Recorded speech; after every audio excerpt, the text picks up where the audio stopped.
À 14h31, au 11e jour de la guerre, l'USS Abraham Lincoln reçoit le coup qu'Iran tente de porter depuis le 28 février. Et l'explosion qui déchire sa section avant est visible depuis chaque bâtiment du groupe de frappe. Un éclair blanc suivi d'une colonne de fumée noire qui monte à 60 mètres au-dessus du pont d'envol avant que le vent ne la disperse. Les équipes de contrôle des avaries sont en mouvement avant même que la fumée ne se dissipe.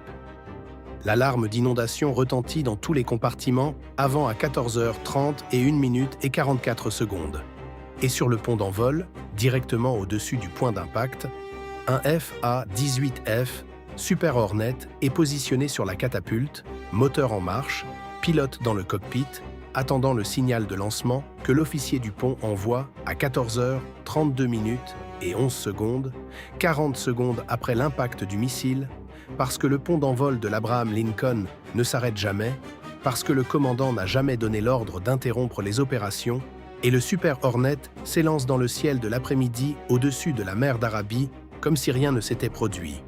Cette image, un porte-avions lançant des aéronefs 40 secondes après avoir reçu un missile, est celle que les planificateurs iraniens n'ont jamais modélisée au cours des 2 années qu'ils ont consacrées à concevoir l'arme qui vient de le frapper. L'Iran a annoncé il y a 3 jours que ses forces de missiles restantes ne tireraient à plus que des engins dotés de têtes de guerre pesant plus d'1 tonne. L'annonce était un signal de désespoir habillé en escalade. Un aveu que tout ce qui était plus léger avait échoué, que les nouveaux missiles, les Shahed et les Fatr, avaient été interceptés, brouillés ou retournés, que la seule voie restante était l'arme la plus lourde de l'inventaire disponible. Le Sagil 3 est la réponse iranienne à ce problème. Un missile balistique à propergol solide à 2 étages, portant une ogive unitaire de 1100 kg, plus d'1 tonne d'explosifs concentrés dans une tête de guerre pénétrante conçue spécifiquement pour vaincre le blindage en couche des grands navires de guerre. Ce n'est pas une arme de précision au sens conventionnel du terme. Elle n'a pas besoin de l'être.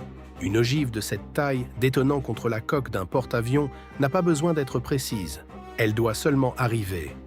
Le radar SPI-1D de l'Abraham Lincoln a détecté le lancement du Sagil 3 à 14h22, 9 et 31 secondes avant l'impact. Le missile s'est élevé depuis un lanceur mobile positionné sur une crête côtière dominant le golfe d'Oman, montant en pente raide jusqu'à 24 000 mètres d'altitude avant d'amorcer sa descente terminale vers le porte-avions qui opérait à 340 km au sud. 9 et 31 secondes, c'est suffisant pour engager une menace balistique standard plusieurs fois de suite. Face au Sagil 3, ces 9 minutes ont révélé quelque chose que le groupe de frappe n'avait pas pleinement appréhendé avant que l'engagement ne soit déjà en cours. Le premier intercepteur SM-6 a été lancé à 14h24 depuis l'USS Delbert D. Black, 30 milles nautiques au nord de l'Abraham Lincoln, sur l'axe de menace de la formation. Le SM-6 est l'intercepteur balistique le plus capable de la flotte de surface de la marine américaine et il a neutralisé chaque menace balistique qu'il a engagée dans ce conflit. La solution de contrôle de tir était nette. La géométrie d'interception favorable. Et le SM-6 a atteint son point d'interception calculé à 14h25 et 33 secondes. Le Sagil 3 n'y était pas.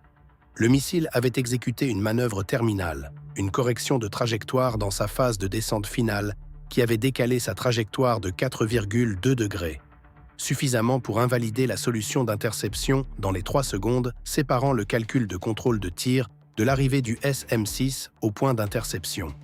Le SM-6 a détonné dans le vide, le Sagil 3 a continué sa descente. Le deuxième SM-6 a été lancé 11 secondes plus tard sur une solution actualisée. La même chose s'est produite. Le Sagil 3 a corrigé à nouveau 2,8 degrés cette fois et le second intercepteur n'a rien trouvé. Le troisième SM-6, tiré depuis l'USS Michael Murphy sur le flanc oriental de la formation, s'était vu assigner la géométrie d'interception la plus agressive disponible. Une approche presque frontale, laissant au Sagil 3 le minimum de temps possible pour exécuter une correction de trajectoire. Ce fut la tentative la plus proche des 3. L'intercepteur a détonné à 23 mètres de la cellule du Sagil, 3 à 14h27, et la fragmentation de la tête de guerre du SM-6 a frappé la section de guidage du missile, endommageant 2 de ses 4 gouvernes et dégradant sa capacité de manœuvre terminale d'environ 60%. Le Sagil 3 était blessé. Il n'était pas arrêté. Sa trajectoire était devenue partiellement imprévisible. Un missile endommagé tombant à 3200 mètres par seconde vers un porte-avions qu'il ne pouvait plus piloter avec précision, mais qu'il ne pouvait plus éviter de frapper entièrement non plus. À 14h28, le système Phalanx CIWS de l'étrave de l'Abraham Lincoln s'est activé et a commencé à pister le contact entrant.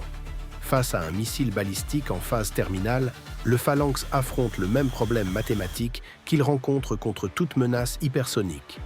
La fenêtre d'engagement se mesure en fractions de seconde, et la probabilité que les obus de 20 mm interceptent une cible se déplaçant à cette vitesse est calculée par le propre ordinateur de conduite de tir du système à 6,1%. Le Phalanx a tiré quand même.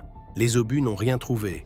Le commandant de l'Abraham Lincoln, le contre-amiral Christine Hayes, suivait l'engagement depuis le centre d'information de combat depuis que le lancement avait été détecté à 14h22. Elle avait regardé 3 SM-6 échouer à stopper le missile et un en endommager partiellement un. Elle avait regardé le Phalanx tirer sa rafale dans le vide. Et elle comprenait avec la clarté particulière de quelqu'un qui a simulé ce scénario pendant 11 ans que le Sagil 3 allait toucher son navire. La question n'était plus de savoir si, la question était de savoir où. Un missile balistique en phase terminale descend selon un angle prononcé, typiquement compris entre 60 et 80 degrés par rapport à l'horizontale. Le Sagil 3, avec ses gouvernes endommagées, descendait à 71 degrés selon une trajectoire qui, si elle n'était pas corrigée, frapperait le pont d'envol de l'Abraham Lincoln. Le pire résultat possible. Une ogive de 1100 kg détonnant parmi les aéronefs garés, les conduites de carburant et les équipages travaillant sur le pont. Hayes avait une option et elle disposait d'environ 90 secondes pour l'exécuter. Elle a ordonné toute vitesse en avant et barre à gauche toute. Les 100 000 tonnes du porte-avions à propulsion nucléaire ont amorcé leur virage. La physique de ce que Hayes tentait n'avait jamais été testée opérationnellement. Un missile balistique descendant à 71 degrés sur une trajectoire endommagée ne peut pas se corriger assez rapidement pour pister une cible qui modifie son angle de présentation dans les 60 dernières secondes de vol. En virant franchement sur bâbord, Hayes modifiait la présentation de l'Abraham Lincoln face au missile entrant, faisant pivoter le porte-avions de manière à ce que son étrave étroite, plutôt que son large pont d'envol, soit orientée vers le point d'impact projeté du Sagil 3. L'étrave d'un porte-avions n'est pas blindée contre les impacts de missiles balistiques. Rien ne l'est. Mais la section avant abrite des chaînes d'encre, des espaces vides et des compartiments de contrôle des avaries spécifiquement conçus pour absorber l'envahissement. Le pont d'envol abrite des aéronefs, du carburant, des munitions et 5000 personnes travaillant à l'air libre. Le choix entre les deux n'était pas difficile. Le Sagil 3 a frappé l'étrave tribord de l'Abraham Lincoln à 14h30 et 1 minute et 22 secondes. 14 mètres au-dessus de la ligne de flottaison, 31 mètres en arrière de l'écubier. L'ogive de 1100 kg a détonné au contact. L'explosion a déchiré une brèche de 22 mètres dans le bordé de l'étrave, effondré 3 compartiments vides avant, rompu le puits aux chaînes et envoyé une onde de pression à travers la section avant qui a gondolé 2 cloisons intérieures et déclenché l'envahissement simultané de 4 compartiments. La colonne de souffle s'est élevée à 60 mètres au-dessus du pont d'envol. Le navire a vibré de l'étrave à la poupe avec une violence suffisante pour projeter des membres d'équipage au sol dans des compartiments situés à 400 mètres du point d'impact. 2 marins travaillant sur le détail des ancres à l'étrave ont été tués instantanément. 7 autres ont été blessés dans les compartiments avant par l'onde de pression et l'effondrement des cloisons. L'envahissement a commencé à 14h30 et 1 minute et 44 secondes.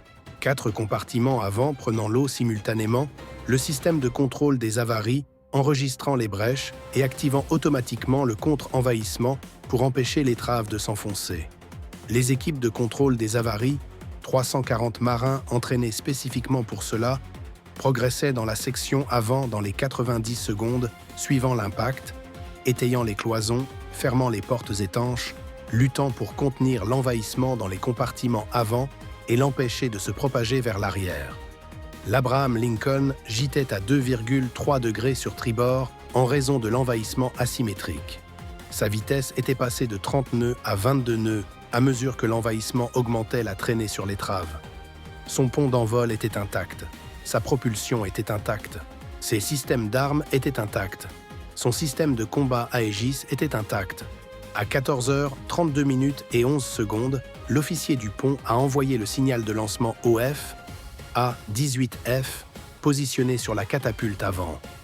Le pilote a senti le porte-avions vibrer sous lui au moment où la catapulte s'est armée et le Super Hornet a accéléré de 0 à 300 km/h en 2,2 secondes avant de s'élever depuis le pont d'envol dans le ciel de l'après-midi. 40 secondes après qu'une ogive de 1100 kg avait détonné à 14 mètres au-dessus de la ligne de flottaison sur l'étrave du navire, l'Abraham Lincoln lançait encore des aéronefs. Mais l'engagement n'était pas terminé, parce qu'au moment où le Sagil 3 avait quitté son lanceur mobile sur la crête côtière à 14h22, il avait fait ce que fait tout grand missile balistique à propergol solide à l'allumage. Il avait brûlé.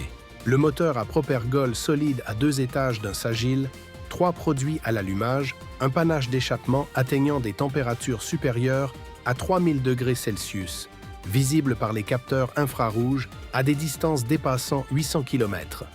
Le propre système de pistage infrarouge passif de l'Abraham Lincoln avait capturé la signature du lancement à 14h22 et 0,4 secondes.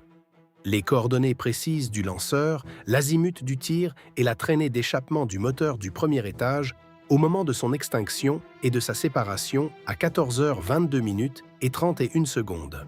Ces données avaient été enregistrées en continu et automatiquement depuis l'instant du lancement. Le lanceur mobile avait commencé à se repositionner dès que le missile avait quitté le rail.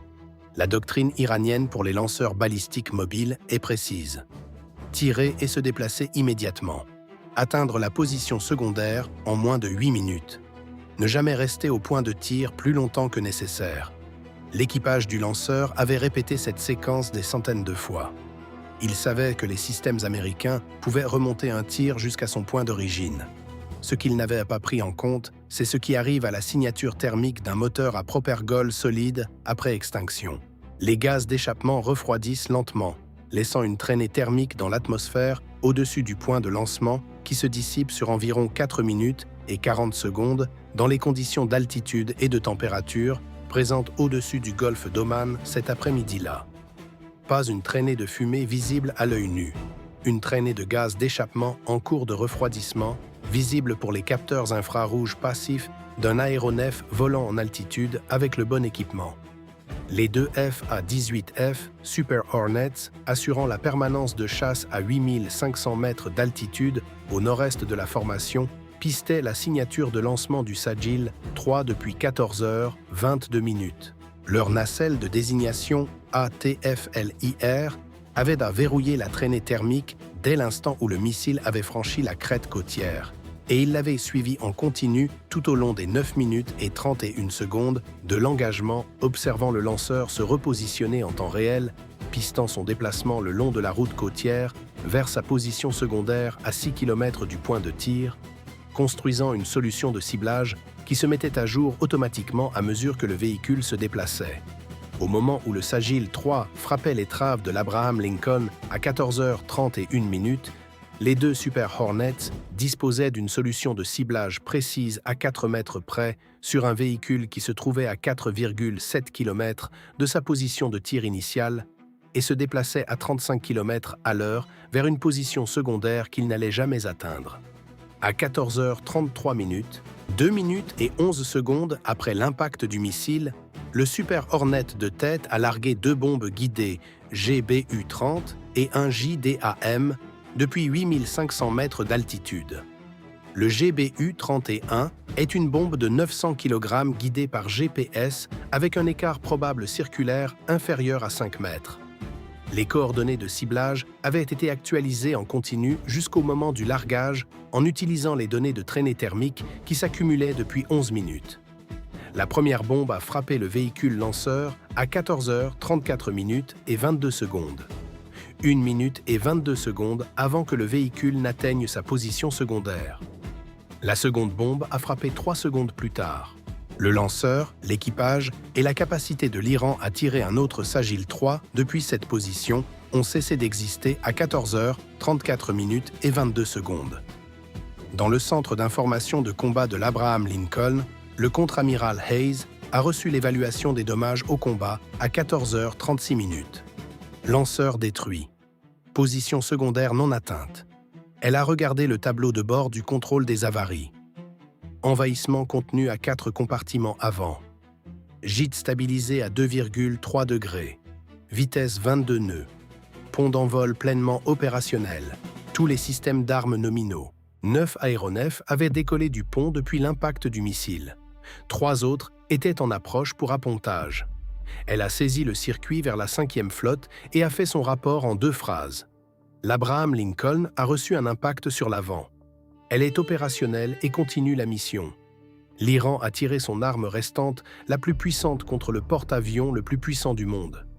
Une ogive de 1100 kg qui a déchiré une brèche de 22 mètres dans son étrave et tué 2 marins et envahi 4 compartiments et soulevé le navire à 2,3 degrés sur tribord.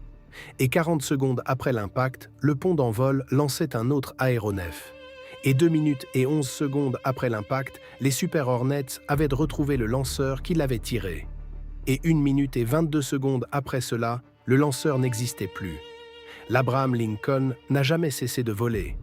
Elle n'est jamais descendue en dessous de 22 nœuds. Elle n'a jamais interrompu ses opérations aériennes. Elle a repris sa route vers la mission avec une brèche dans son étrave et a continué. Parce que c'est ce que fait le porte-avions le plus puissant du monde quand vous le frappez avec tout ce qu'il vous reste. Et ce n'est toujours pas suffisant.